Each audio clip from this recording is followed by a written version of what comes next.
mengesahkan Allah Subhanahu wa taala. Tidak Tuhan yang berhak disembah selain Allah Subhanahu wa taala. Dia mengatakannya, dia tahu maknanya. Bukan kemudian mengatakannya tapi tidak tahu maknanya. Setiap hari asyhadu an la ilaha illallah tapi syirik. Berarti kan tidak tahu maknanya.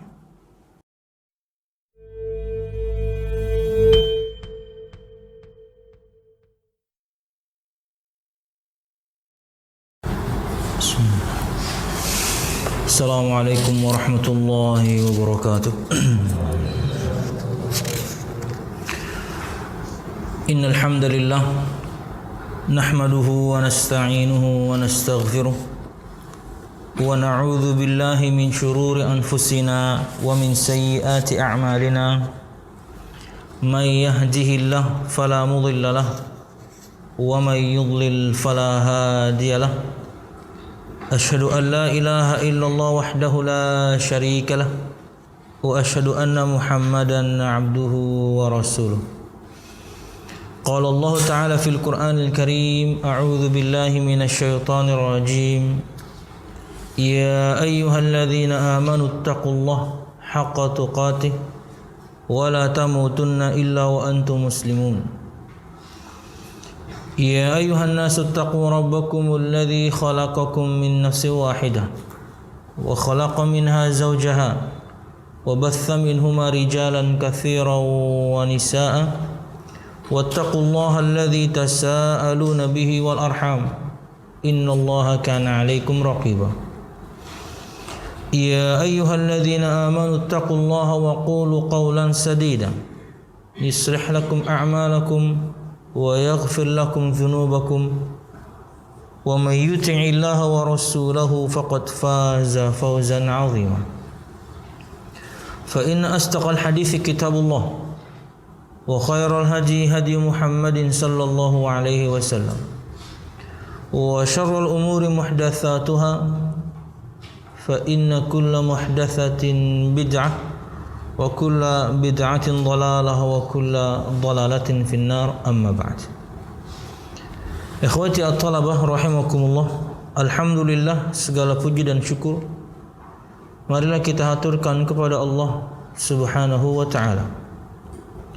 Kemudian salawat serta salam semoga selalu tercurahkan kepada junjungan besar Nabi kita Muhammad sallallahu alaihi wasallam, juga beserta para sahabatnya, keluarganya, dan segenap kaum muslimin yang selalu istiqamah berpegang teguh dengan Islam sampai hari kiamat kelak.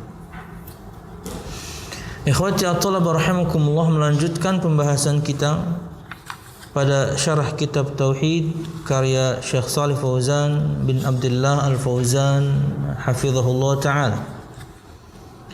Dan masih pada bab yang kedua, yaitu fadlu tauhid wa ma yukaffiru minadz-dzunub, keutamaan tauhid dan dosa-dosa yang diampuni dengannya. Dan masuk pada dalil yang kedua, yaitu sabda Nabi Muhammad sallallahu alaihi wasallam. Perhatikan halaman 25 itu. An Ubadah ibn Samit radhiyallahu anhu qala qala Rasulullah sallallahu alaihi wasallam, man syahida an la ilaha illallah wahdah la syarika lah wa anna Muhammadan abduhu wa rasuluh wa anna Isa abdullahi wa rasuluh wa kalimatuhu alqaha ila Maryam wa ruhun minhu wal jannatu haqqun wan naru haqq adkhalahu Allahul jannah ala ma kana min al-amal. Akhrajah. Dari Ubadah ibn Samit radhiyallahu anhu berkata, Rasulullah sallallahu alaihi wasallam bersabda, barang siapa yang bersaksi bahwa tiada sesembahan yang hak selain Allah, satu-satunya tanpa ada sekutu baginya, dan bersaksi bahwa Muhammad sallallahu alaihi wasallam adalah hamba Allah sekaligus rasulnya, bahwa Isa, dan juga bersaksi bahwa Isa alaihissalam adalah hamba Allah dan Rasulnya. Kalimat Allah dia lontarkan kepada Maryam serta ruh dari Allah Subhanahu wa taala, bersaksi bahwasanya Allah Subhanahu wa taala mengatakan kalimat kun, jadilah, dan ruh yang ditiupkan ke perutnya Maryam. Juga bersaksi bahwa surga itu benar dan neraka itu benar. Niscaya Allah Subhanahu wa taala akan memasukkannya ke dalam surga sesuai dengan amalnya. Rawahu Al-Bukhari juga Muslim. Ikhwati at-talaba rahimakumullah. Ubadah ibn Samit radhiyallahu anhu huwa Ubadah ibn Samit ibn Qais al-Ansari al-Khazraji, ahadun nuqaba'i badriyun masyhurun, tuwfiya sanata 34 min al-hijrah walahu 72 sana. Ubadah bin Samit radhiyallahu anhu yang meriwayatkan hadis ini. Ingat ikhwati fillah rahimakumullah, hadis itu unsurnya ada 3, yaitu rawi dari kalangan para sahabat, 2 matan atau redaksi sabda Nabi Muhammadnya sallallahu alaihi wasallam dalam bahasa Arab, dan yang ketiga adalah mukhrijul hadis atau ulama yang mengeluarkan hadis tersebut. Artinya kalau misalnya salah satu yakni di antara 3 ini disebutkan, maka insyaallah hadis tersebut bisa di cross check. Salah satu di antara 3 unsur ini disebutkan, insyaallah hadis tersebut bisa di cross check. Yang susah itu adalah ada hadis berseliweran, 1 sahabatnya tidak ada, 2 hadisnya langsung dalam bahasa Indonesia, 3 yang mengeluarkan juga tidak ada. Itu cross checknya repot. Tapi kalau salah satu saja di antaranya ada, itu cukup mudah. Apalagi 3-3-nya lengkap. Sahabatnya ada, kemudian matan dalam bahasa Arabnya ada, kemudian yang mengeluarkannya ada. Bahkan terkadang sebagian para ustadz atau rata-rata para ustadz kita itu kalau nulis dan menyampaikan satu sabda Nabi Muhammad, itu bukan cuma yang mengeluarkan, tapi nomornya dia cantumkan. Itu amanah ilmiah. Artinya suatu saat nanti antum berdakwah, salah satu di antara 3 unsur tersebut harus antum sebutkan. Mungkin kita lupa sahabat yang meriwayatkan, mungkin kita lupa siapa yang mengeluarkan, apalagi kemudian nomor hadisnya di kitab-kitab mereka. Tapi sampaikan matan hadisnya dalam bahasa Arab. Jadi orang bisa cross check.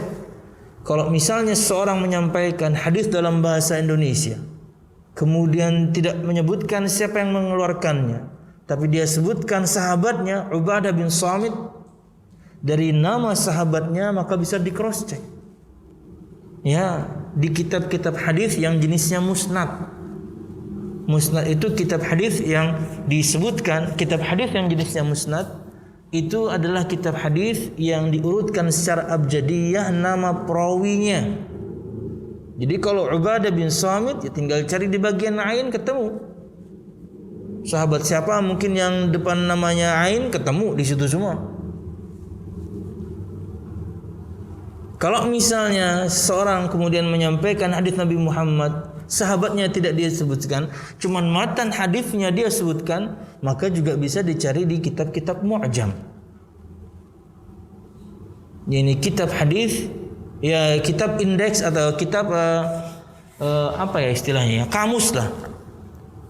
Kamus untuk sabda Nabi Muhammad SAW. Karena apa? Karena di setiap sabda Nabi Muhammad SAW itu mesti ada satu kata yang gharib, satu kata yang unik. Karena kalau misalnya kita yakni mencari sabda Nabi Muhammad SAW, misalnya di sini contoh hadis ini saja, misalnya kita cari di kitab-kitab hadis, kitab-kitab mu'jam, atau kemudian pakai laptop atau teknologi sekarang gitu ya, tapi antum tuliskan man syahida. ribuan Anda akan dapatkan man syahida. Oh, banyak banget. Tapi coba antum pilih salah satu di antara sabda Nabi Muhammad di sini, tapi yang cukup unik dibandingkan yang lain. Yang enggak umum yang ada di dalam sebuah hadis. Contohnya kalau Anda lihat di sini kalimatuhu alqaha. Kalimatuhu alqaha. Maka begitu dicari mesti akan keluar cuman sedikit. Karena spesifik.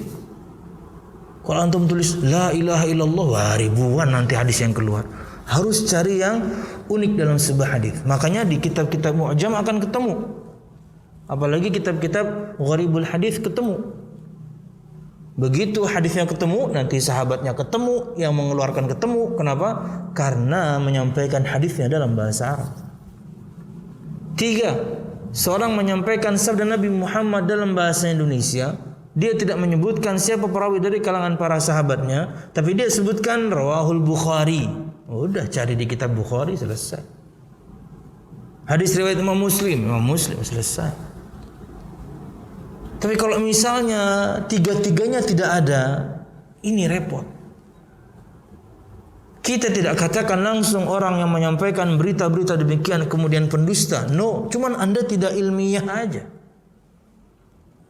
Dan begitu banyak sampai sekarang hal tersebut terjadi. Pesan yang disebarkan, Nabi bersabda, bla bla bla langsung bahasa Indonesia dan tidak ada perawinya. Dari kalangan para sahabat tidak ada perawinya, sabdanya langsung bahasa Indonesia, yang mengeluarkan pun tidak ada. Kalau itu sebuah kebenaran, rugi kita tidak menyebarkan. Tapi karena kemudian tidak ilmiah, ragu kita untuk menyebarkan, ditakutkan nanti adalah sebuah kedustaan atas nama Nabi Muhammad sallallahu alaihi wasallam.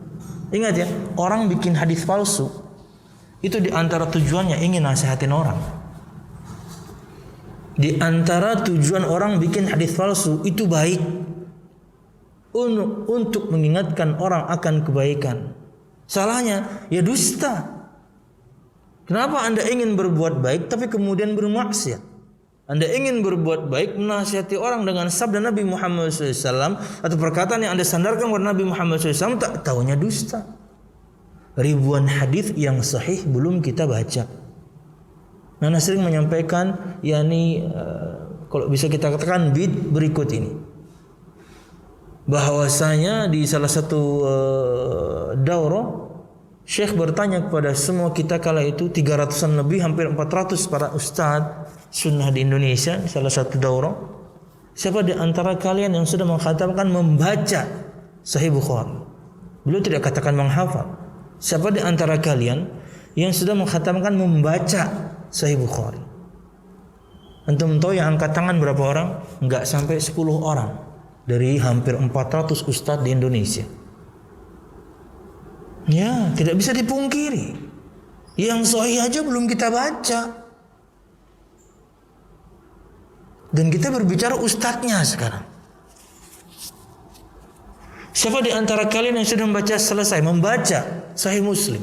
3 atau 4 orang di antara 10 tadi. Bukan yang lain, di antara yang 10 tadi.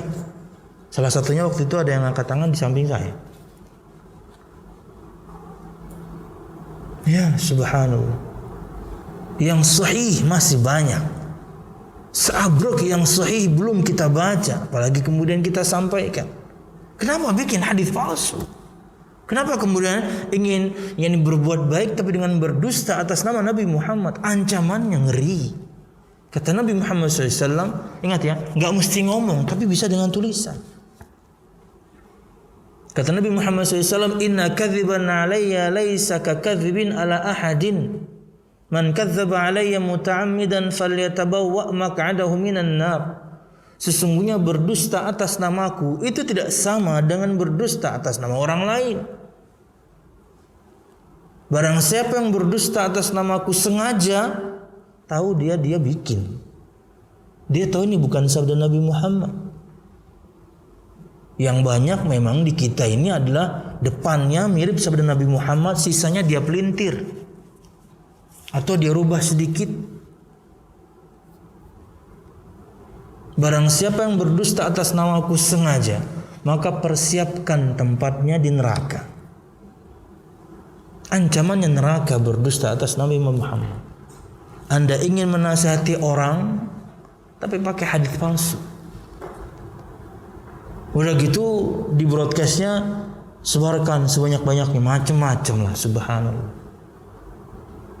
Wallahu a'lam bishawab. Kayak yang yakni beberapa hari terakhir ini terjadi berkaitan dengan keutamaan spesifik khusus puasa di awal bulan Rajab.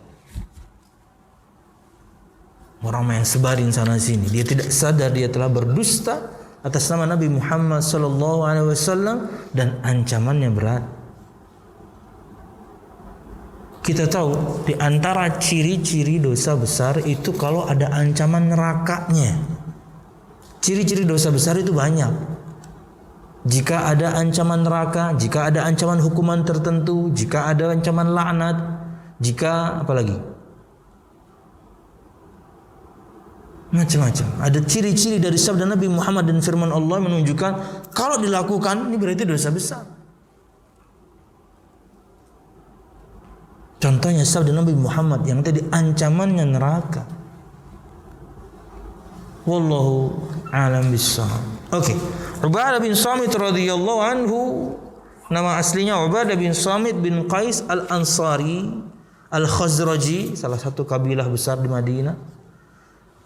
Tentunya beliau bagian dari Ansar. Ahadun Nuqaba, salah satu di antara sahabat yang terkenal, menonjol, populer, bisa. Badriyun, beliau di antara sahabat yang ikut perang Badar. Jadi kita tahu yakni beliau di antara yang dosanya diampuni yang akan datang. Sebagaimana firman Allah Subhanahu wa taala untuk semua yang ikut perang Badar. If'alu ma syi'tum faqad ghafartu lakum. Lakukan apapun yang kalian mau, kalian sudah aku ampuni. Ubadah bin Samit salah satu di antara mereka. Masyhur, terkenal, populer. Tufiya sanata, meninggal di tahun 34 Hijriah dan beliau meninggal di umur 72. Standar umur umat Nabi Muhammad sallallahu alaihi wasallam 60 sampai 70, beliau lebih sedikit, 2 tahun. Wallahu a'lam bishawab. Oke, masuk kepada sabdanya. Masih dalam bab keutamaan tauhid dan dosa-dosa yang diampuni dengannya. Dari Ubadah bin Samit radhiyallahu anhu berkata, Rasulullah sallallahu alaihi wasallam bersabda, "Man syahida an la ilaha illallah wahdah la syarikalah." Barang siapa yang bersaksi tiada ilah, tiada Tuhan yang berhak, yang benar diibadahi selain Allah, satu-satunya tiada sekutu bagi Allah Subhanahu wa taala. Wa anna Muhammadan abduhu wa rasuluh. 2, bersaksi bahwasanya Muhammad sallallahu alaihi wasallam hamba Allah dan rasulnya, bukan Tuhan, bukan anak Tuhan. Beliau hamba Allah dan rasulnya. 3, wa anna Isa abdullah wa rasuluh, dan bersaksi bahwasanya Isa alaihi salam hamba Allah dan rasulnya, bukan Tuhan, bukan anak Tuhan. Wa kalimatuhu alqaha ila Maryam wa ruhum minhu, dan bersaksi bahwasanya kalimat dari Allah Subhanahu wa taala yaitu kun, yang bermakna jadilah, ya Allah Subhanahu wa taala sampaikan ke Maryam setelah tentunya Allah Subhanahu wa taala meniupkan ruh, salah satu di antara ruh yang Allah Subhanahu wa taala ciptakan, dan ditiupkan ke perutnya Maryam dan dikatakan kepadanya kun, jadilah, maka jadilah. Wal jannatu haqqun wan naru haqq, dan bersaksi bahwasanya surga benar adanya dan juga neraka benar adanya. Jadi 5 persaksian. Ada 5 persaksian. Apa balasannya? Kata Nabi Muhammad SAW, adkhalahu Allahul jannah ala ma kana minal amal. Allah Subhanahu wa taala masukkan dia ke dalam surga atas segala amal yang telah dia lakukan. Ikhwati at-talab rahimakumullah, disebutkan di sini atau saya langsung ke makna ijmali saja?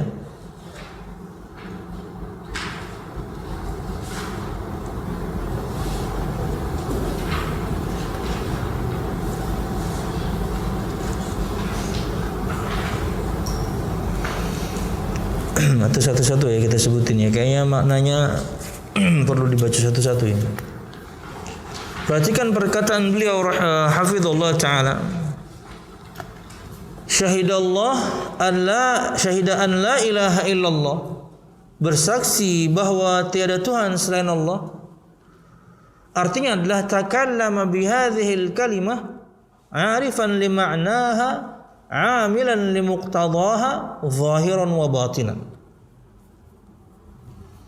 Yaitu mengatakan kalimat ini la ilaha illallah 'arifan li ma'naha, dia tahu maknanya, 'amilan li muqtadaha, dia mempraktekkan atau melakukan kandungan dari kalimat tersebut, zahiran wa batinan, baik itu secara zahir maupun batin, mengesahkan Allah Subhanahu wa taala. Tidak Tuhan yang berhak disembah selain Allah Subhanahu wa ta'ala. Dia mengatakannya, dia tahu maknanya. Bukan kemudian mengatakannya tapi tidak tahu maknanya. Setiap hari asyhadu an la ilaha illallah tapi syirik. Berarti kan tidak tahu maknanya. Ikhwati at-talaba rahimakumullah, di zaman Nabi Muhammad SAW mereka tahu maknanya. Mereka tahu konsekuensinya. Ketika mengatakan la ilaha illallah berarti mereka beriman. Makanya ingat satu sejarah bagaimana kala itu Usama bin Zaid radhiyallahu anhu di salah satu peperangan dia ditunjuk Nabi Muhammad sallallahu alaihi wasallam untuk jadi panglima, padahal masih sangat muda. Belasan tahun lah ya, disebutkan 17 18. Sudah jadi panglima perang. Luar biasa. Usama bin Zaid. Dan singkatnya dia sudah memojokkan seseorang, artinya ada seorang kafir yang dia hadapi dan sudah terpojok. Tinggal dia ayunkan pedangnya untuk menebas kepala orang tersebut. Tak tanya dia mengatakan la ilaha illallah. Tetap dia tebas. Sampai beritanya kepada Nabi Muhammad sallallahu alaihi wasallam dan Nabi Muhammad marah. Kita tahu orang sesabar Nabi Muhammad marah berarti kesalahan kita fatal. Kata Nabi Muhammad SAW, aqataltahu ba'da an qala la ilaha illallah? Apakah kamu membunuhnya setelah dia mengatakan la ilaha illallah? Usama bin Zaid membela diri. Ya Rasulullah, innama qalaha ta'awudhan. Ya Rasul, dia mengatakannya karena untuk berlindung saja, supaya saya enggak tebas. Kata Nabi Muhammad SAW, asyaqaqta qalbah, apa kamu sudah belah dadanya? Maksudnya kamu enggak tahu isi hati orang. Kita menghukumi orang itu hanya secara zahir. Dan Usama mengatakan berharap hari itu belum masuk Islam. Kenapa? Karena dimarahi Nabi Muhammad itu sangat menyakitkan. Orang paling sabar marah berarti kita punya kesalahan sangat fatal. Artinya orang di zaman itu tahu ketika dia mengatakan la ilaha illallah itu bukti dia beriman. Jangan sampai kita mengatakannya tiap hari di salat kita. Minimal setiap tasyahud kan kita sebutkan, tapi tidak tahu maknanya. Itulah pentingnya memahami yang kita baca dari zikir dan doa, semua bacaan salat, supaya betul-betul kemudian salatnya tersebut menjauhkan kita dari perbuatan keji dan mungkar, apalagi syirik, di atas kekejian dan kemungkaran. Zalim kepada Allah Subhanahu wa taala karena tidak tahu yang dibaca. Kalau yang wajib saja Maka iyyaka na'budu wa iyyaka nasta'in tiap rakaat kita baca. Faham enggak yang kita baca itu? Hanya kepadamu ya Allah kami menyembah, hanya kepadamu ya Allah kami minta tolong. Faham enggak itu? Pentingnya kemudian mempelajari makna dari semua yang kita baca. Dari pertama mungkin dari doa iftitah Al-Fatihah, atau mungkin surah-surah pendek dan semua zikir dan mungkin apa gitu ya, semua yang ada dalam salat. Bacaan di antara cara membantu untuk khusyuk juga sebenarnya, plus tahu maknanya. Dan bahasan kita adalah persaksian la ilaha illallah. Jadi kalau sudah tahu, maka ketika ada masalah hadapi, bukan pergi ke dukun. Mesti ada salah pada diri kita, maka perbaiki. Cari akar masalahnya, obati. Bukan kemudian nyari yang instan tapi kemudian syirik. Wallahu a'lam bishawab. Takallama bihadhil kalimah 'arifan lima'naha 'amilan bimuqtadaha zahiran wa batinan. Dia mengatakan kalimat ini la ilaha illallah, persaksian dengan mengatakan kalimat ini la ilaha illallah, tentunya untuk orang yang bisa berbicara. Ada orang yang kemudian bisu, maka yang dihitung tentunya adalah selain semua kita berbicara, hati kita akan meyakini. Itulah iman. Tapi dengan berjalannya waktu ada yang namanya bahasa isyarat.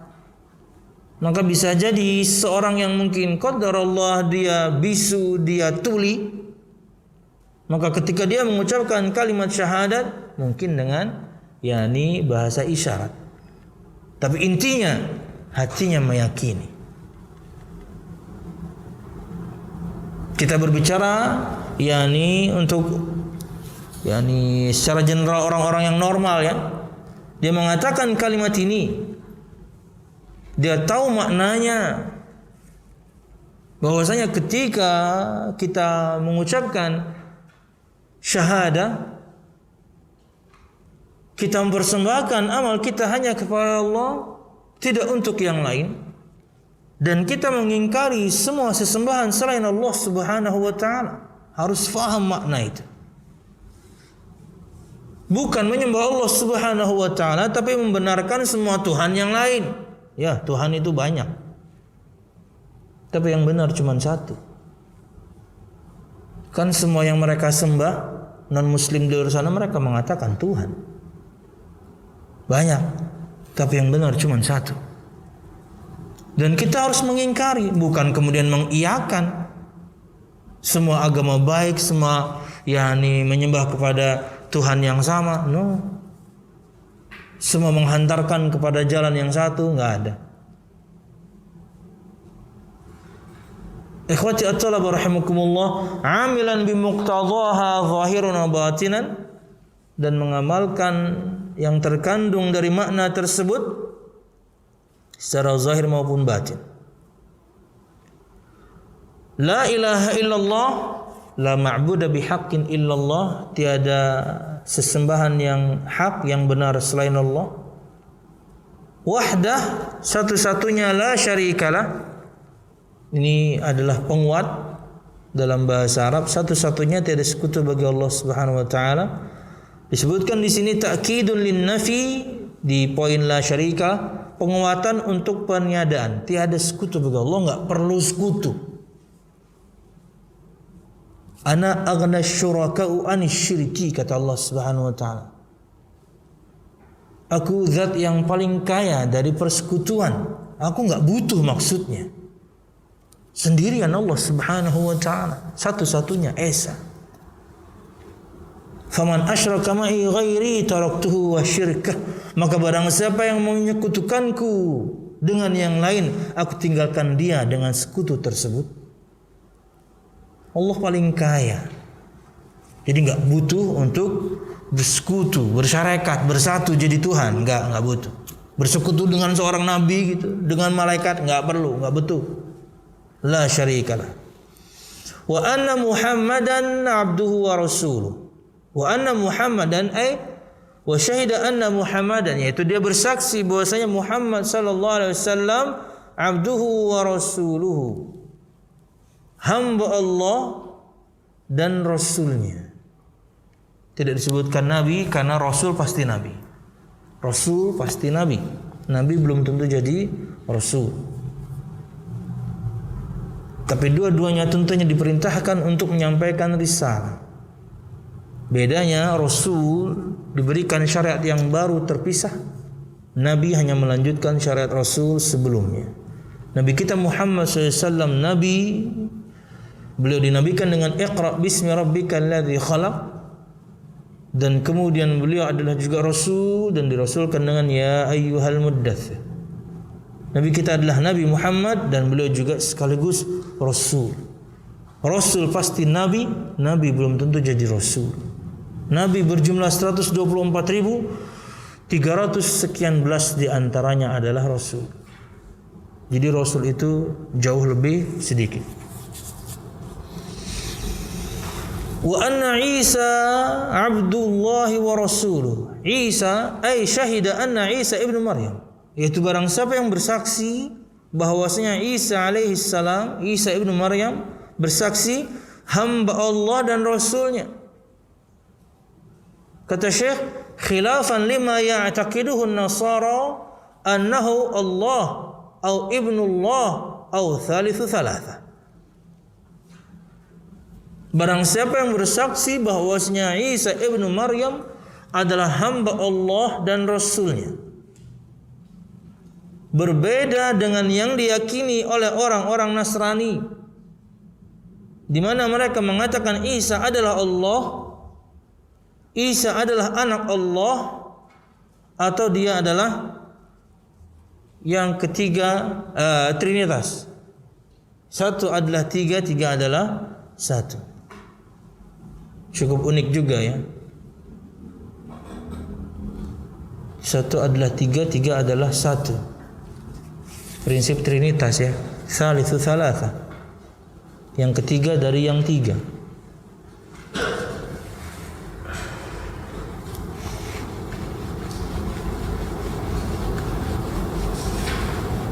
Coba aja antum ke toko handphone gitu ya. Tapi pastikan yang punyanya Nasrani gitu ya. Cari handphone yang 3 juta, bayar 1 juta, mau nggak dia? Satu adalah 3. Dikeluarin security antum ya. Oke. Oke. Lanjut. Makanya harganya nggak pernah pas 3 kan? 2999. Nggak mau ngepas 3 dia. Wa kalimatuhu alqaha ila Maryam, dan kalimatnya Allah Subhanahu wa taala, kalimat dari Allah maksudnya kun, alqaha ila Maryam, Allah Subhanahu wa taala yakni kirimkan yakni kepada Maryam. Perhatikan maknanya, ai annahu khalaqahu bi kalimatin wa hiya qauluhu kun.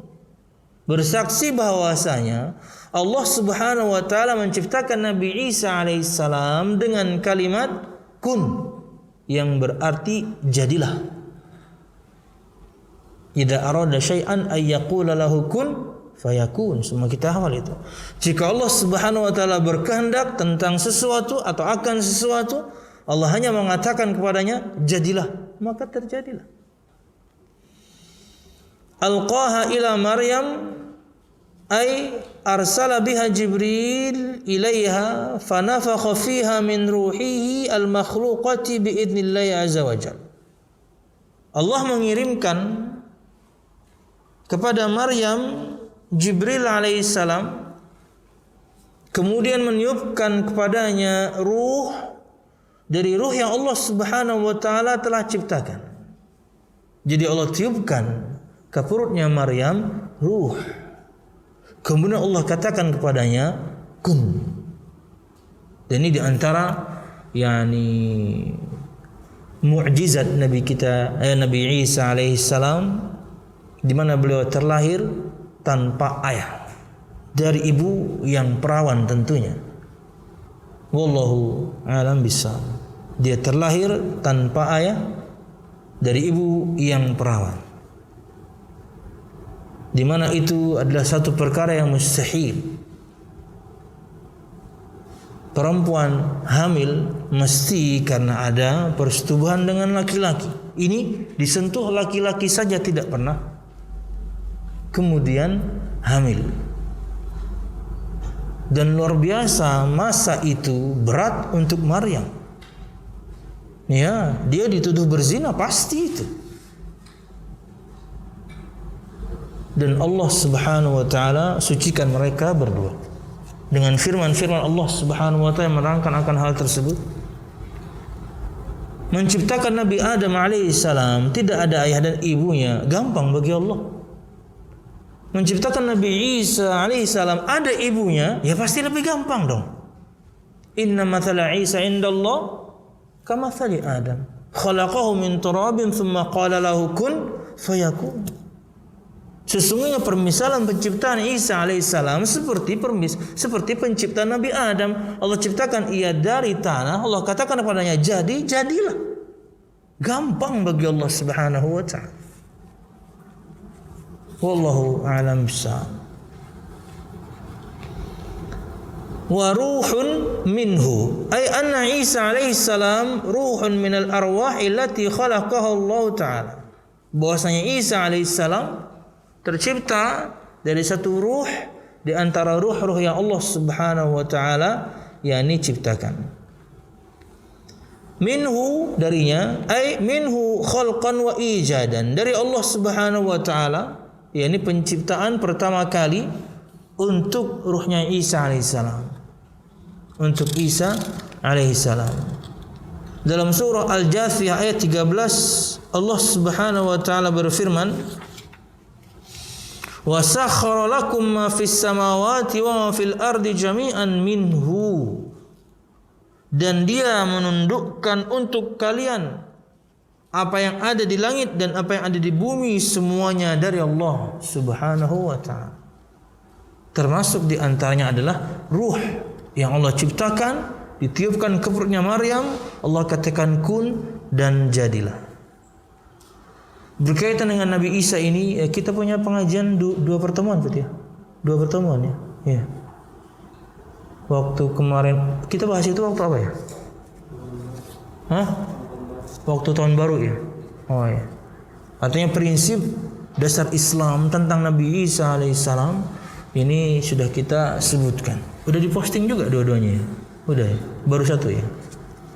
Artinya banyak prinsip kita sebagai seorang muslim yang terhadap Nabi Isa alaihissalam. Ini salah satunya. Ini salah satunya. Bahwasanya dia adalah hamba Allah dan Rasulnya. Bukan Tuhan, bukan anak Tuhan, atau satu dari yang tiga. Tiga adalah satu. Wal jannatu haqqun wan nar, wal jannatu haqqun wan nar haqq. Ay syahida anna al-jannah wan nar allataini akhbarallahu anhuma fi kitabih thabitatani la syakka fihima. Dan bersaksi bahwa surga adalah benar adanya dan juga neraka adalah benar adanya. Artinya adalah dia bersaksi bahwasanya surga dan neraka yang dua-duanya telah Allah Subhanahu wa taala khabarkan di dalam kitabnya, sabitatani la syakka fiha, betul-betul ada, tidak ada keraguan di dalamnya. Ikhwati at-talaba rahimakumullah, disebutkan oleh Syekh Utsaimin di Syarh Usul Iman, belum menyebutkan di antara dalil yakni sudah adanya surga dan neraka, terlepas dari semua firman Allah yang mengkhabarkan tentangnya, sabda Nabi Muhammad SAW adalah kalimat-kalimat yang Allah Subhanahu wa taala gunakan untuk keduanya sebagai janji atau ancaman. Mesti disebutkan kata uiddat. Ketika menyebutkan surga mesti ditutup dengan uiddat lil muttaqin, disiapkan untuk orang-orang yang bertakwa. Kata Syekh, uiddat ay juhizat. Yang namanya disiapkan berarti sudah ada. Sudah siap. Sama ketika menyampaikan neraka dan azabnya, Kemudian mesti di ujungnya ditambahi uiddat lil kafirin, disiapkan untuk orang-orang kafir. Kalau di Sahih Bukhari disebutkan, bahkan di antara hadis yang awal-awal yang beliau sebutkan untuk menerangkan keberadaan surga dan neraka ini adalah hadis berkaitan dengan ketika orang itu meninggal. Diperlihatkan untuknya tempat kembalinya, surga atau neraka. Makanya tidak sedikit kita melihat orang meninggal dan dia senyum. Itu tidak sedikit. Senyum artinya ujung-ujung jadi bibirnya itu keangkat sedikit. Ya, kenapa? Karena ketika dicabut diperlihatkan untuknya surga dan neraka. Wallahu a'lam bishawab. Walaupun sebagian orang ada yang mengingkari hari kebangkitan tapi percaya surga neraka, kan aneh ya. Anda tidak percaya hari kebangkitan tapi percaya surga nerakanya. Berharap masuk surga, tapi Anda nggak percaya Anda akan dibangkitkan. Enggak. Surganya ngapain? Kan kamu yakini kamu akan masuk. Sekarang kamu mati terus bangkit enggak? Gimana itu? Kan nggak nyambung. Hari kebangkitannya tidak percaya, tapi surga dan nerakanya percaya. Itu semuanya berurutan. Iman kepada hari akhir, banyak banget poinnya. Hari kebangkitan, perhitungan dan pembalasan, semua rentetan kejadian sebelum surga dan neraka itu sendiri. Banyak ya. Nah, barang siapa yang bersaksi dengan 5 persaksian ini, perhatikan keutamaannya, karena salah satu di antaranya adalah perkara tauhid. Adkhalahu Allahul jannah, Allah Subhanahu wa taala masukkan dia ke dalam surga. Bersaksi tiada Tuhan selain Allah, tiada sekutu bagi Allah Subhanahu wa taala. Bersaksi Muhammad adalah hamba Allah dan Rasulnya SAW. Bersaksi bahwasanya Isa adalah hamba Allah dan Rasulnya. Bersaksi bahwasanya Allah menciptakan ruh, Allah tiupkan ke perutnya Maryam dan Allah katakan padanya kun, yang bermakna jadilah, maka terciptalah Nabi Isa. Dan bersaksi surga dan neraka benar ada. 5 persaksian. Keyakinan yang ada di dalam hati yang kemudian kita lafalkan dengan lisan. Ngerti kita maknanya dan kemudian kita mengamalkan isinya. Mengerti kita maknanya sebagaimana kita sebutkan masing-masing tadi satu, dan kita mengamalkan. Ya, semuanya berkaitan dengan amal. Anda percaya surga neraka, beramal dong untuk mendapatkannya atau terhindar darinya. Anda mengerti makna tentang Nabi Isa alaihissalam, yakini, imani, katakan dong, dia hamba Allah, dia Rasul. Bukan Tuhan, bukan anak Tuhan. Prakteknya dengan amal. Kepada beliau kita muliakan, kita hormati. Dia Nabi, dia Rasul, tapi tidak berlebihan kita terhadap Isa alaihissalam. Disebutkan ya, bukan disebutkan. Saya nonton gitu ya. Saya lupa nama channelnya ya, ada di YouTube ya. Tapi ini adalah sosial eksperimen ya. Kaum muslimin di London lebih tepatnya. Ya, mereka dulu yang buat, baru kemudian sebagian kaum muslimin di Amerika ikut-ikutan bikin sosial eksperimen. Jadi bikin booth kecil, box gitu ya, kayak yang biasa kita lihat di pinggir-pinggir jalan, ada Tahiti segala macam gitu ya, box kecil. Tapi tulisannya we believe in Jesus, kami percaya Yesus. Tapi kaum muslimin kelihatan dari tampilannya adalah kaum muslimin. Sebagian mereka bahkan pakai gamis. Mereka melihara jenggot dan pakai peci. Akhirnya orang yang warawiri itu ada saja yang bertanya, maksudnya kalian kaum muslimin, kenapa tulisannya kami percaya Yesus?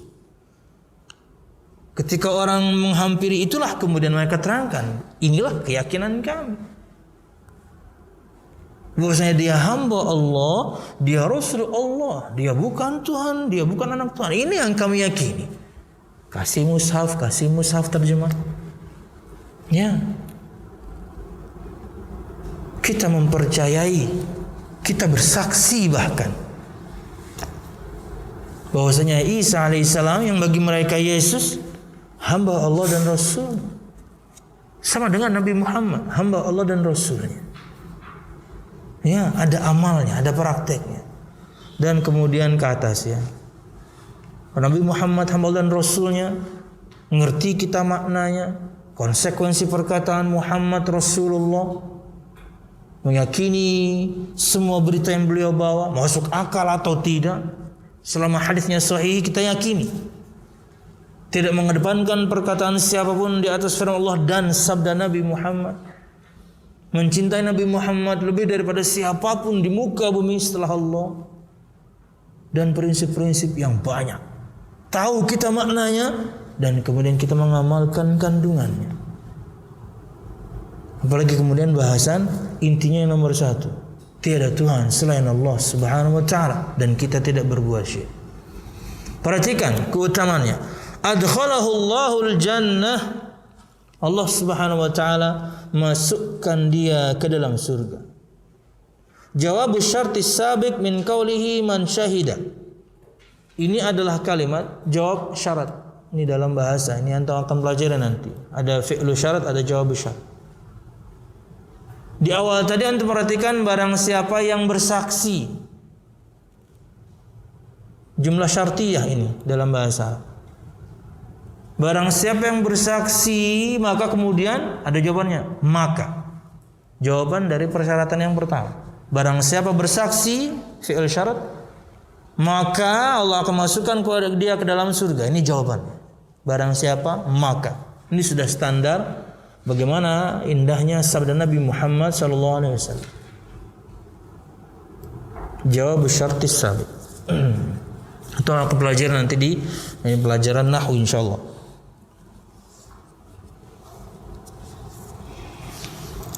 Man syahida itu adalah yakni fiilnya, barang siapa yang bersaksi, maka jawabannya adalah Allah masukkan dia ke dalam surga.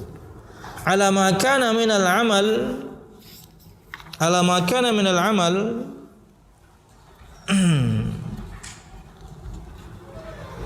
atas segala yang dia amalkan, yahtamilu ma'nayain.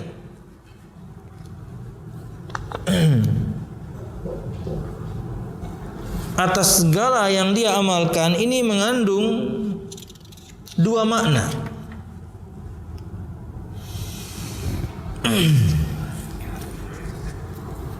Yahtamilu ma'nayain, kemungkinan ini mengandung dua makna. Al-awwal, adkhalahu Allahul jannah wa in kana muqassiran wa lahu dhunubun. Li'anna al-muwahhida la budda lahu min dukhulil jannah. Makna yang pertama dari sabda Nabi Muhammad SAW, atas apa yang dia amalkan, yani Allah akan masukkan dia ke dalam surga Allah atas apa yang dia amalkan. Apa maksudnya? Makna yang pertama, Allah Subhanahu wa ta'ala memasukkan dia ke surga Allah walaupun dia muqassiran walahu dzunub. Dia orang yang muqassir, orang yang banyak melakukan kekurangan. Makna terbaliknya, meninggalkan banyak kewajiban. Walahu dzunub, dan dia memiliki dosa-dosa. Jadi makna yang pertama, barang siapa yang bersaksi 5 persaksian tadi, Allah masukkan dia ke dalam surga Allah atas apa yang dia amalkan. Maksudnya adalah walaupun dia amalnya dikit, walaupun amalnya sedikit, walaupun kemudian dia punya banyak dosa, Allah masukkan dia ke dalam surga Allah. Kenapa?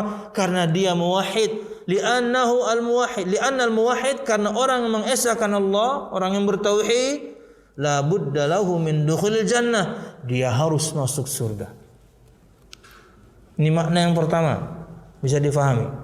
Allah akan masukkan dia ke dalam surga Allah atas segala amal yang telah dia lakukan. Maksudnya amal di sini, amalnya sedikit dan dia banyak dosa, tetap Allah masukkan dia ke surga Allah. Kenapa? Karena dia orang yang mengesahkan Allah Subhanahu wa ta'ala, dan orang yang mengesahkan Allah harus masuk surga. Kan kita sudah bahas di hadis sebelumnya ya. Ya, di bab yang pertama bahkan. Hak hamba atas Allah Subhanahu wa taala, kata Nabi Muhammad, alla yu'adziba man la yusyrik bihi syai'. Agar Allah Subhanahu wa taala tidak mengazab orang yang tidak berbuat syirik kepada Allah Subhanahu wa taala. Itu hak kita. Bukan cuma tidak diazab, surga Allah Subhanahu wa taala. Ini keutamaan tauhid. Dihapuskan untuk kita dosa-dosa. Ini keutamaan tauhid. Dimasukkan kita ke surga Allah Subhanahu wa taala. Makanya di pengajian manapun atau kemudian formal seperti ini di sekolahan, mesti kita ajarkan ini, dan ini di antara yang paling inti. Karena kalau kita berbicara akidah, itu berarti berbicara rukun iman, luas. Tapi itu inti. Jadi kalau ada bahasan akidah, berarti itu adalah rukun iman. Bahasan tauhid itu rukun iman yang pertama. Spesifik masuk kepada iman kepada Allah. Lebih dalam lagi. Dan ini yang bisa menyelamatkan kita dari siksa Allah Subhanahu wa ta'ala. Cuman yang sangat kita sayangkan orang-orang atau sebagian orang alergi dengan belajar tauhid. Yang kita takutkan karena mereka sebenarnya sudah tahu bagaimana seharusnya konsekuensi bertauhid, tapi mereka terhalangi dengan begitu banyak kesyirikan yang setiap hari mereka telah lakukan. Atsani, kemungkinan makna yang kedua, adkhalahu Allahul jannah wa takunu manzilatuhu fiha ala hasbi amalih. Allah Subhanahu wa taala masukkan dia ke dalam surga atas amal yang dia lakukan. Artinya adalah Allah masukkan dia ke dalam surga dan manzilahnya, derajatnya, kedudukannya, levelnya di surga kelak sesuai dengan amalnya. Itu maksudnya. Maksud dari Allah masukkan dia ke dalam surga Allah atas amal yang telah dia lakukan. Satu, walaupun yang dia lakukan sedikit, dia banyak dosa, Allah tetap masukin surga karena dia orang yang esakan Allah. Makna yang kedua, Allah masukkan dia ke dalam surga Allah dan derajat dia nanti di surga Allah, karena kita tahu surga Allah itu bertingkat-tingkat sesuai dengan amal. Jadi derajat dia, level dia nanti di surga Allah sesuai yakni dengan amalnya. Kita tahu surga Allah ada 8 tingkat. Per tingkatnya ada 100 anak tangga, kata Nabi Muhammad. Dan yakni jeda antara satu anak tangganya itu sejauh langit dan bumi. Jadi luar biasa, memang sangat tinggi sekali. Tapi di banyak riwayat maka mereka akan saling tahu, mereka bisa melihat satu sama lain. Wallahu a'lam bishawab. Semoga Allah masukkan kita semuanya ke surganya. Amin ya rabbal alamin. Dengan level-level yang berbeda ya. Dan kita tuh dalam Sahih Muslim ya, itu orang yang paling rendah saja nikmatnya luar biasa dahsyat. Yang paling rendah dalam Sahih Muslim disebutkan. Ini contoh-contoh yang poin pertama yang ulun sebutkan tadi di awal ya. Sahabatnya ana lupa, sabda Nabi Muhammadnya ana lupa, matan bahasa Arabnya, tapi ana ingat siapa yang mengeluarkannya, Imam Muslim. Bahwasanya diperlihatkan kepada seorang surga seakan-akan sudah penuh. Dan kemudian seorang ini komplain, mana nikmat untuk saya, karena diperlihatkan saja untuk dia surga seakan-akan sudah penuh. Dan dikatakan kepadanya, dan diberikan kepadanya taktanya setelah itu, yakni satu istana dan satu kawasan teritori yang biasa dimiliki oleh seorang raja, sangat luas berarti. Dan kemudian ditanyakan kepadanya, masih ada yang kamu inginkan? Mau apa lagi? Dan dia menyebutkan satu nikmat yang lain. Kata Allah Subhanahu wa taala, "Walaka dzalik." Dan untukmu hal tersebut, artinya kamu dapat. Dia minta lagi, ada yang lain, Allah kasih lagi. Dia minta terus. Dan di ujung sabdanya Nabi Muhammad menyebutkan, ini orang yang paling rendah, yang paling bawah, yang masuk surga Allah Subhanahu wa ta'ala. Tidak bisa kita bayangkan bagaimana kemudian nikmat orang yang dekat dengan Nabi Muhammad di surga Firdaus. Ini yang paling bawah. Wallahu a'lam bishawab. Oke, makna al-ijmali, makna secara global untuk ayat ini.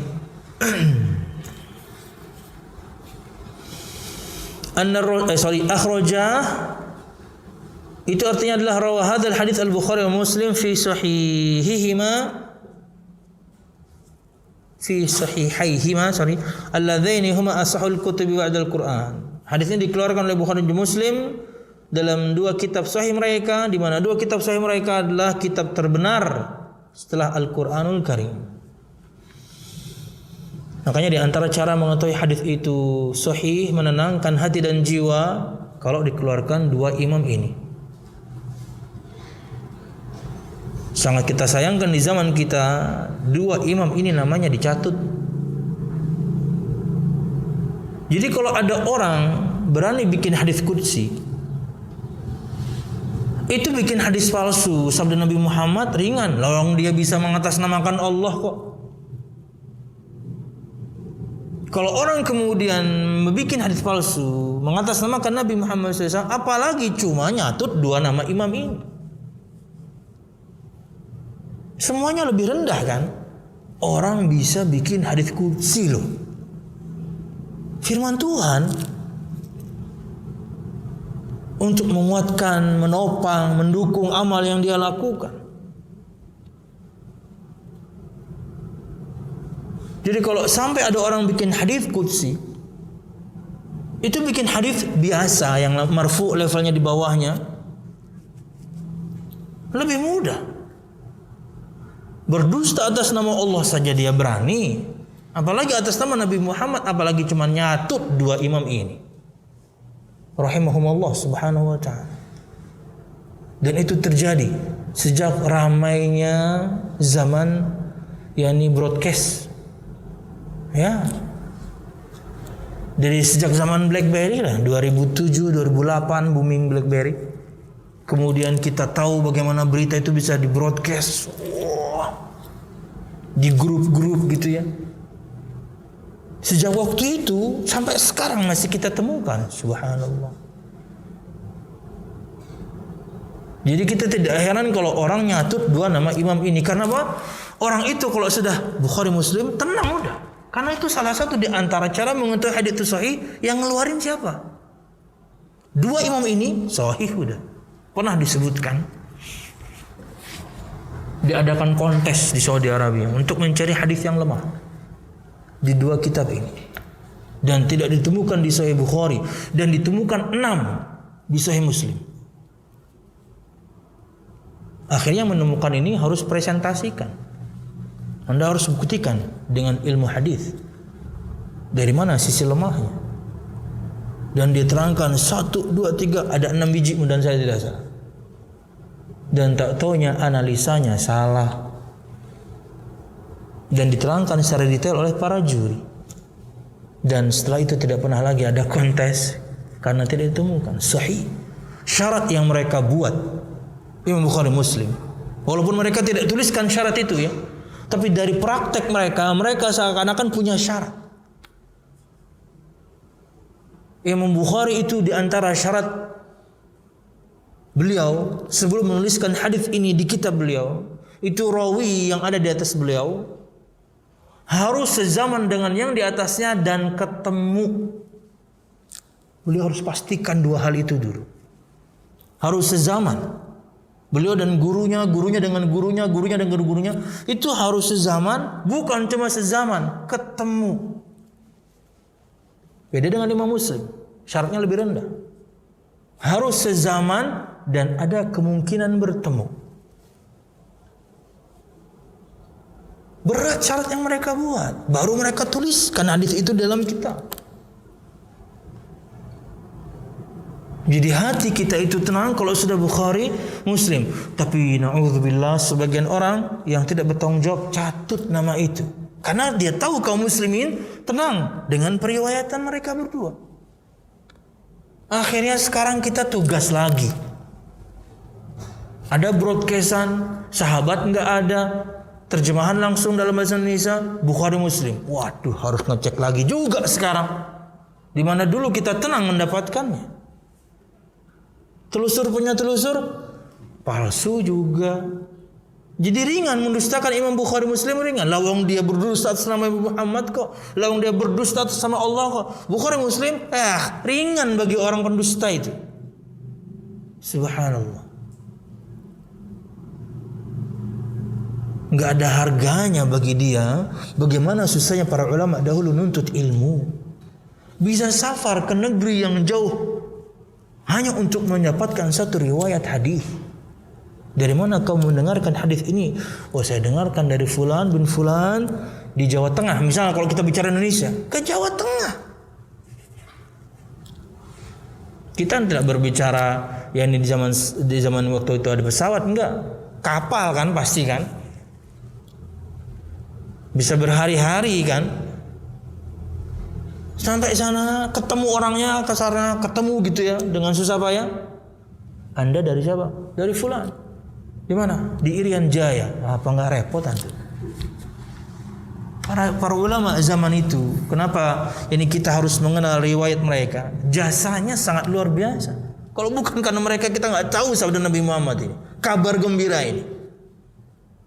Terus Anda mendustakan namanya dengan ringan, na'udzubillah.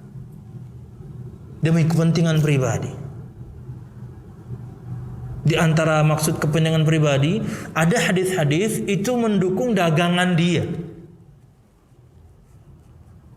Hadis tentang terong, keutamaan terong, ya. Telusur punya telusur, dia tukang sayur. Keutamaan ikan ini, keutamaan ikan itu, dia pedagang kelatau. Ini misal doang, misal. Iya, bikin-bikin aja. Tadi tujuan pertama tadi kita sebutkan untuk nasihatin orang, tapi pakai hadis palsu. Kepentingan pribadi untuk dagangan, hadis palsu. Yang ramai waktu itu apa? Hadis tentang kopi kan. Wow. Dia jualan kopi. Macam-macam aja. Dan ada juga untuk menjilat pemerintah ya. Ya, disebutkan dalam sebuah riwayat bagaimana orang itu ingin menjilat pemerintahan di masa itu, dan si pemimpin kala itu suka dengan burung merpati darat. Kemudian dia mengatakan, Nabi bersabda barang siapa yang tentang darah. Tukang bohong dasarnya. Karena ingin menjilat ya. Wah iya kah? Wah itu kajar Nabi mun ketujuh burung. Wah mantapnya. Totonya tetap nggak diangkat jadi ajudan. Sudah capek-capek ngejilat ya. Oke, mana ijmali. Anna Rasulullah sallallahu alaihi wasallam yukhbiruna mubayyinan lana fadla tauhid wa syarafahu. Anna man nataqa bi syahadataini 'arifan li ma'nahuma amilan bi muqtadahuma zahiran wa batinan wa tajannaba al-ifrata wa at-tafrita fi haqqi an-nabiyyin al-karimain Isa wa Muhammad alaihi wassalatu wassalam fa aqarra lahumā bir-risalati wa 'ubudiyyatihima lillah wa annahu laysa lahumā syai'un min khasa'isir rububiyyah wa ayqana bil jannati wan nari annama alahu ilal jannah wa in sadara minhu ma'asin dunasyirki. Bahwasanya Nabi Muhammad sallallahu alaihi wasallam mengkhabarkan, menerangkan kepada kita keutamaan tauhid dan kemuliaannya.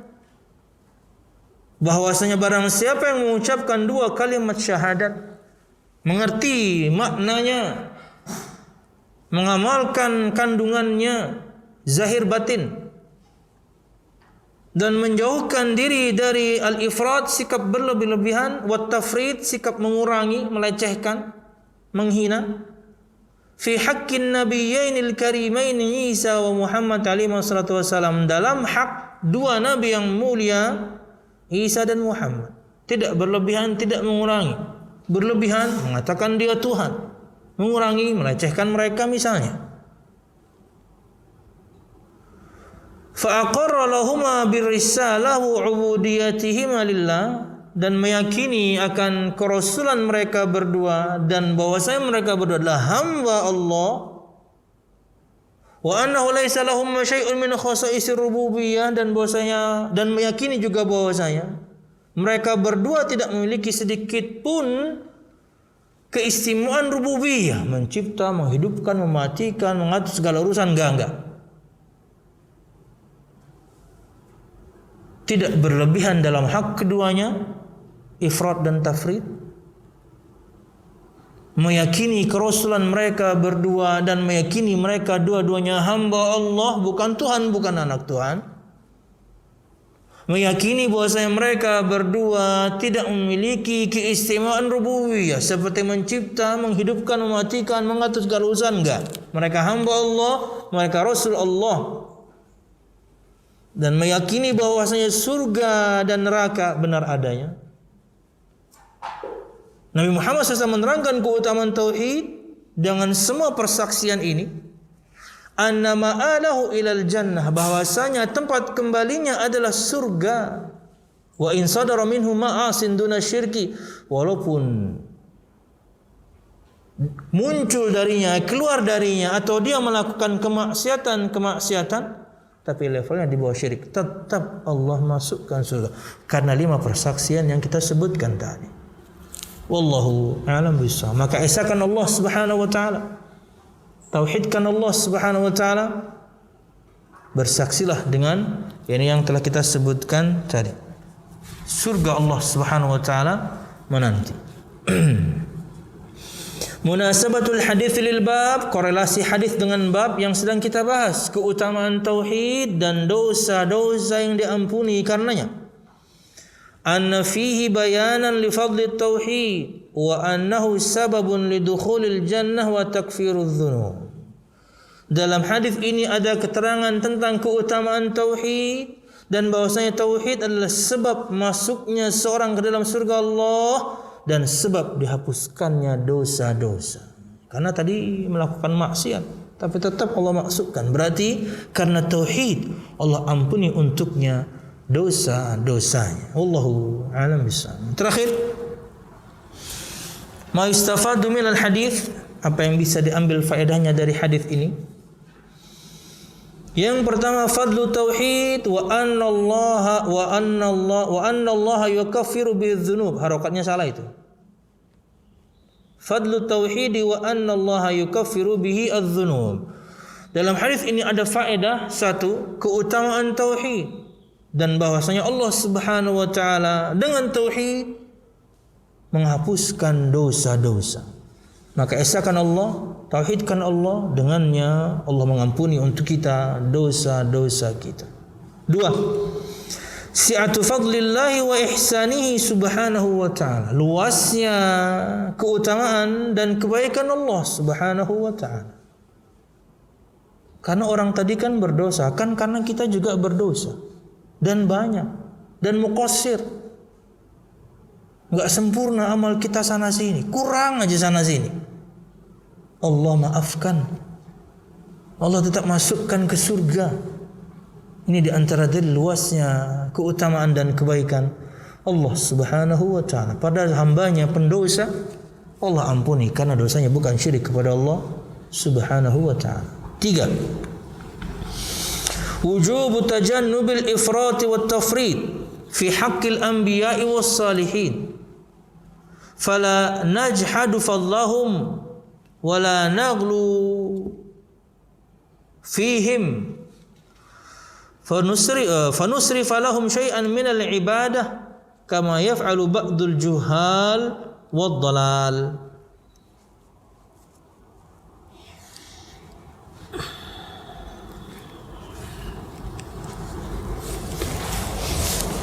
Di antara faedah yang bisa kita ambil dari hadis ini yang ketiga, wajibnya menjauhi sikap al-ifrat, berlebihan melampaui batas, wat tafrid, sebaliknya melecehkan, merendahkan, mengabaikan, fi haqqil anbiya'i was salihin, pada haknya para nabi dan orang-orang saleh. Jangan berlebihan, jangan juga lakukan sebaliknya, berkaitan dengan orang saleh dan juga para nabi. Di antaranya, perhatikan, fala najhadu fadlahum, maka kita tidak boleh mengingkari keutamaan mereka. Menolak atau mengingkari keutamaan mereka. Entah itu orang saleh, apalagi wali, apalagi nabi dan rasul, mereka punya keutamaan. Maka tidak boleh kemudian kita menolak dan mengingkarinya. Ya. Disebutkan di antara yakni yang diberkahi Allah Subhanahu wa taala itu orang-orang saleh. Berarti kalau diberkahi itu kita bisa tabarruk. Cuman tabarruknya itu harus benar, yaitu dengan menuntut ilmunya. Mau ustadz ke, habib ke, syekh ke, tuan guru ke, soleh dia, maka melaluinya ada keberkahan. Bagaimana? Tuntut ilmunya. Karena tabarruk mencari berkah dengan fisik atau sosok seseorang itu hanya boleh dilakukan pada Nabi Muhammad. Mereka berebut bekas air liur Nabi Muhammad, mereka berebut bekas air wudu Nabi Muhammad, mereka berebut keringat Nabi Muhammad. Yang demikian itu hanya kepada Nabi Muhammad. Karena sepeninggal Nabi Muhammad, para sahabat tidak melakukannya ke Abu Bakar. Sepeninggal Abu Bakar, para sahabat tidak melakukannya ke Umar. Ya. Mereka yakni jadi tabarruk dengan sosok, dengan fisik. Itu hanya pada Nabi Muhammad. Sesuatu yang terpisah langsung dari tubuh beliau. Seperti keringat, seperti ludah, ya, dan lain sebagainya. Wallahu a'lam bishawab. Gimana kalau dengan kotorannya? Tentu tidak. Ya, Nabi Muhammad SAW manusia, berlaku untuk beliau apa yang berlaku pada manusia. Najis ya najis. Berlaku untuk Nabi Muhammad itu sama. Makanya beliau ajarkan kepada kita bagaimana cara membersihkan najis.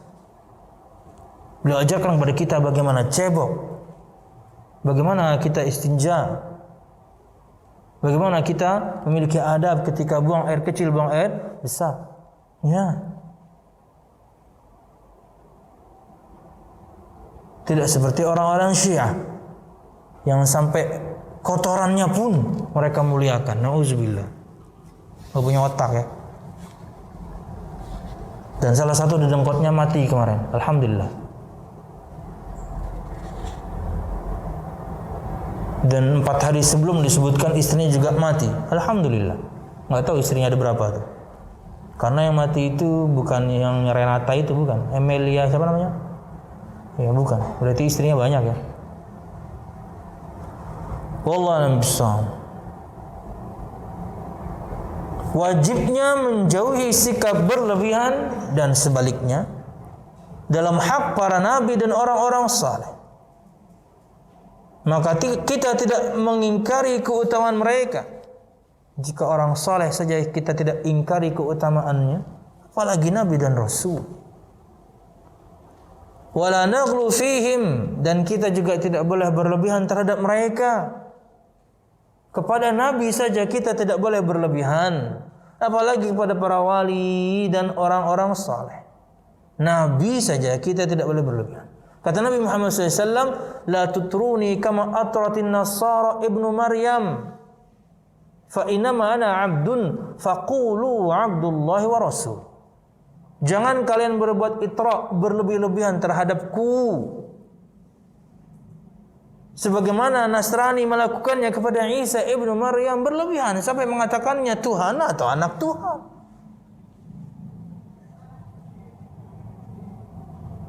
Karena sesungguhnya aku adalah hamba Allah, maka katakanlah kalian semuanya, aku hamba Allah dan Rasulnya.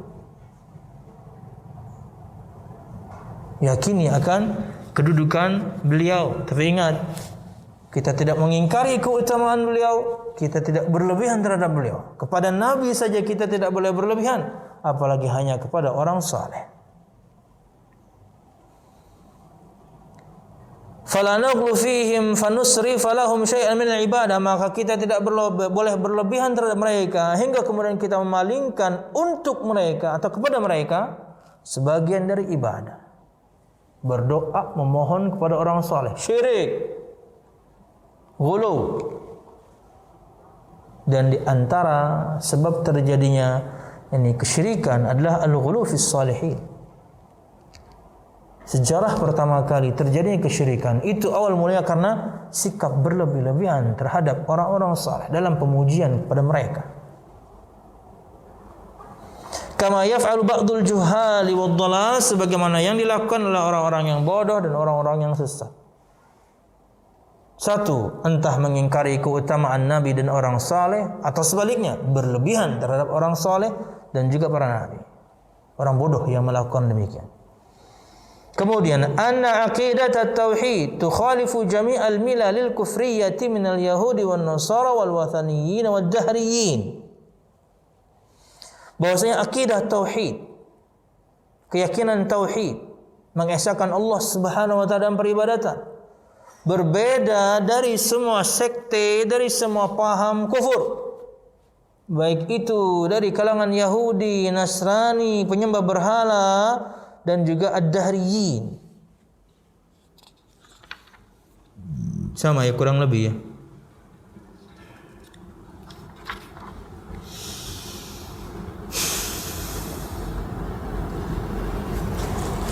Orang-orang yang mempertuhankan masa. Kita kayaknya pernah bahas ini di talbis ya. Talbis kepada dahriyyin ya. Yang kelima dan yang terakhir, anna usatal muwahhidin la yukhalladuna finnar. Bahwasanya para pelaku maksiat dari kalangan orang-orang yang mengesahkan Allah Subhanahu wa taala tidak dikekalkan di api neraka Allah Subhanahu wa taala. Jadi pelaku maksiat tidak kekal, tapi mereka akan diazab sesuai dengan kadar dosa yang mereka lakukan, tapi kemungkinan diampuni sangat luas karena Allah Maha Pengampun. Wallahu a'lam bishawab. Ini bisa kita sampaikan dan bermanfaat. Salah dan khilaf, mohon maaf. Mudahan pelajaran kita, kajian kita diberkahi Allah Subhanahu wa taala. Amin ya rabbal alamin. Inilah keutamaan tauhid dan dosa-dosa yang diampuni karenanya. Maka bersaksilah dengan persaksian-persaksian ini. Katakan, maknai, amalkan, dan dengannya insyaallah Allah Subhanahu wa taala akan masukkan kita ke surganya. Artinya di antara keutamaan tauhid, masukkan pelakunya ke surga Allah walaupun begitu banyak dosa dan kekurangan yang dia lakukan. Wallahu a'lam bishawab. Subhanakallahumma bihamdika asyhadu an la ilaha illa anta astaghfiruka wa atubu ilaik. Wassalamualaikum warahmatullahi wabarakatuh.